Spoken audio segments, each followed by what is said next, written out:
With the news being so bleak and people can often slip into despair, I like to say that the best way to defeat despair is through action. And after a year's hiatus, Q-Force is back, baby, and better than ever. It's an organization and community for queer and allied Chicagoans fighting to embolden Democrats and defeat Republicans to create a more progressive America. And joining us now is co-chair of Q-Force, Coco Soodek. Coco, welcome to the show. Good morning, Scott. Thank you for having me. Oh, my goodness. Thank you for doing what you do, and thank you for taking time out to join us today. I know these times are important to replenish the well, as it were. So for our listeners out there who might not be familiar, can you give us a little history of Q-Force? Yeah, I sure can. So there are a bunch of gay people in Chicago, LGBTQ people in Chicago.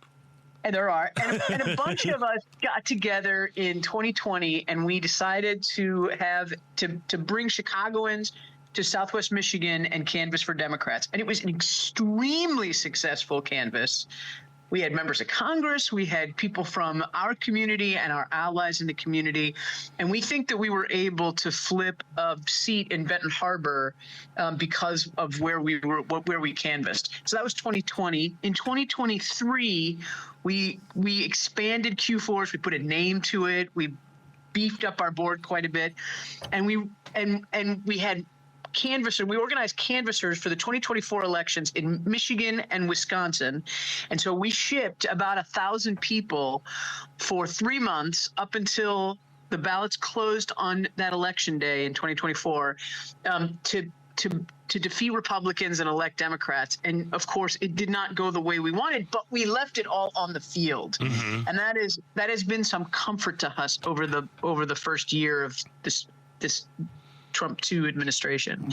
So now what we've done is the community asked for a bigger role, a bigger participation, sort of a broader mission. So we brought Q-Force back. This is Q-Force 2.0. And rather than just sort of coming together at election time, we're going to have meetings and salons every month.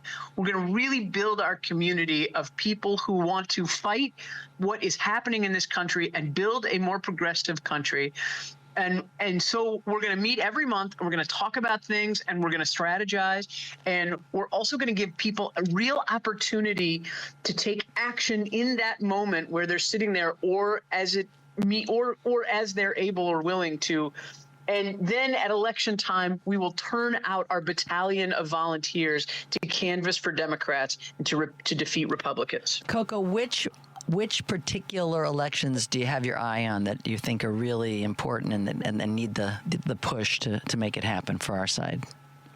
Well, certainly the Congress, all of the congressional races. There's a race in Michigan in the 4th congressional district. There's a guy named Huizenga who really can stand to be defeated, and there's an interesting primary happening right now. And so and that's Southwest Michigan, and so we've got our eye on that. Okay. And then there are various races in Wisconsin, but we're going to be looking also this time during the general election in Illinois, and we might also look at Iowa. I don't think Minnesota needs us, but if there was any need, we would also march over to Minnesota and provide some boots on the ground. Nice. But one thing we won't do is we won't be taking part in primaries because we are not here to be part of the firing squad. But we are here to embolden Democrats and to try and get our party to be more strategic, better, tougher fighters, and we want our party to be a party of massive change, which we're not seeing right now.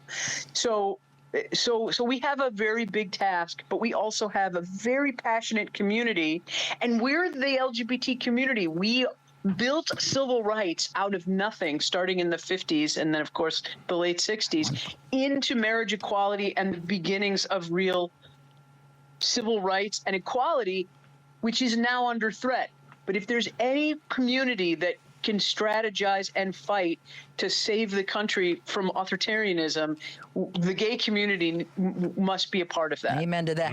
Well, you mentioned that the Democratic Party is not the party of, it needs to be the party of change. Why isn't it the party of change right now? What does it need to do to make it the party of change? Well, first of all, the Democratic Party needs to refocus on ordinary people and not its donors. The Democratic Party has not, this is my personal view, that Sure. the Democratic Party has strayed from its mission of being the party of the ordinary person, and instead caters too much to its big donors.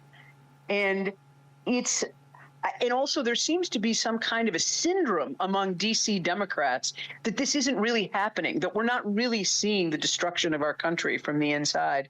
But this has been going on for the last 50 years, and Democrats have sort of sat by and either ushered it through or sort of given some tacit acknowledgement that maybe we needed to favor people at the top and cut taxes and cut regulations and not support people in their needs for health care and decent compensation and housing. And all of these ideas about what it means to be American seem to be that America is really sort of a closed club for just the right people and not America, not a country for everyone, seems to be this idea that's taking hold that the Republicans have pushed and their donors, and that the Democrats have not fought against.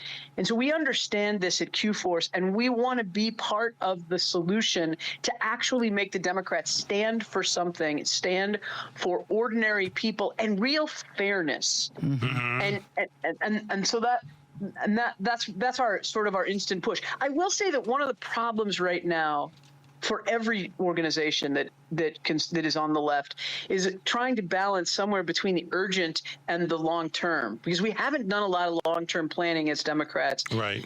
But right now we're in an emergency. So we have to do both, and that's a real challenge. But it is a challenge that Q-Force is trying to meet.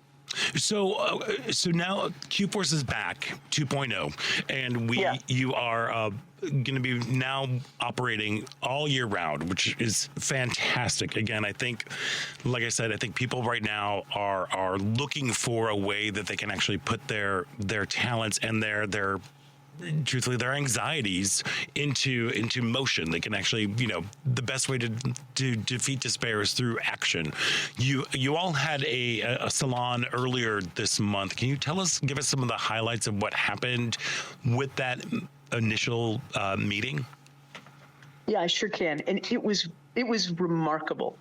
So first we overfilled the room, and Amazing. we actually had to stop taking reservations about 3 days before because we were out of capacity, and we still were SRO in the room. So we had about 55 people, and what we wanted to do for the first meeting was sort of discuss what our plans were. So there are a bunch of leaders that have formed this. I'm one of the co-chairs. The other co-chair is a guy named Greg O'Neill, but we have a really terrific leadership group, and we thought about everything that we wanted to do and how we wanted to balance the urgency and the long-term activities. And so we got in this room and we asked people. We told people, look, this is what we want to talk about for the next year or two. These are the kinds of activities we want to do. Tell us what made you come here. Tell us what's keeping you up at night. Tell us what you want to work on. Tell us out of these things that we're going to talk about and study what you want. And people were ravenous to talk about how we got where we are today and what we can do as a community and then individually to put some spine in the Democrats, to defeat these terrible Republican policies and the even worse ideas behind them. People were absolutely hungry for this. So from that, our next meeting is February 24th. And it's all meetings are going to be on the fourth Tuesday of every month. And the next thing we're going to be talking about, the first really substantive thing we're going to talk about, is the common threads that bind us. What are the common values and ideas that make us that we agree on, that make us vote Democratic or progressive, and that we share as Americans. Because we have a very deep belief that one of the problems with the Democratic Party is we have really stopped focusing on what the commonalities are that really bind us together, and instead focus only on the fractured nature that we're a bunch of identities and constituencies in one party. And we don't think that's true. We think there are some common values and ideas that we share that make us us and not Republicans. And from those values, we think there probably are some policies that we all definitely agree on, and a worldview and vision for this country. And we're very humble about this. We are a community organization, right? But we think that right now, since the National Democrats have sort of fallen down on the job of leading us to a better place in this country, it is time for small community organizations to do the work that the national politicians are not doing. Yeah, 100%. And you can see like the whole again, going back to like Minneapolis right now, you see people who are out there actively on the streets who are like, and it sends as much of a message to Democrats as it does to Republicans to be like, no, we cannot tolerate this. We the American people will not tolerate this. And I think it's so important to remind the people that they work for us, and that we have, like you said, there are things that unite us more than and then take us apart, especially within the Democratic Party. You know, these are our values. This is, equal rights for others does not mean less rights for you. It's one that just keeps coming back to my head. So I know we're running out of time. The goal, I'm assuming, is to have folks who are going to be participating in this process.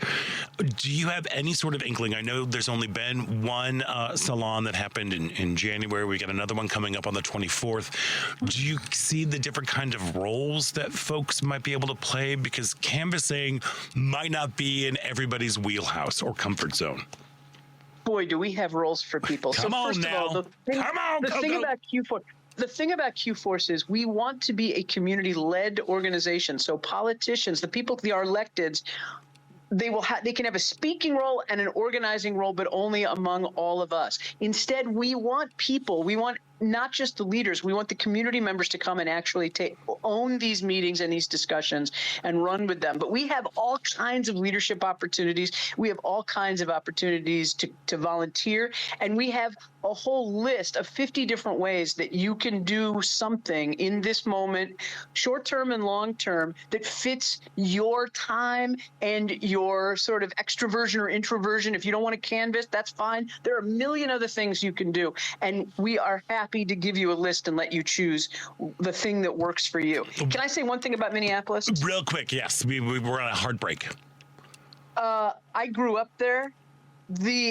I'm just unbelievably stunned and impressed and bowled over. I think the whole country is grateful for Minneapolis's activism. 100%. And I think if you want to get some inspiration and if you want to take some action, the next Q-Force meeting is scheduled for February 24th. To sign up for more info, go to qforce.org.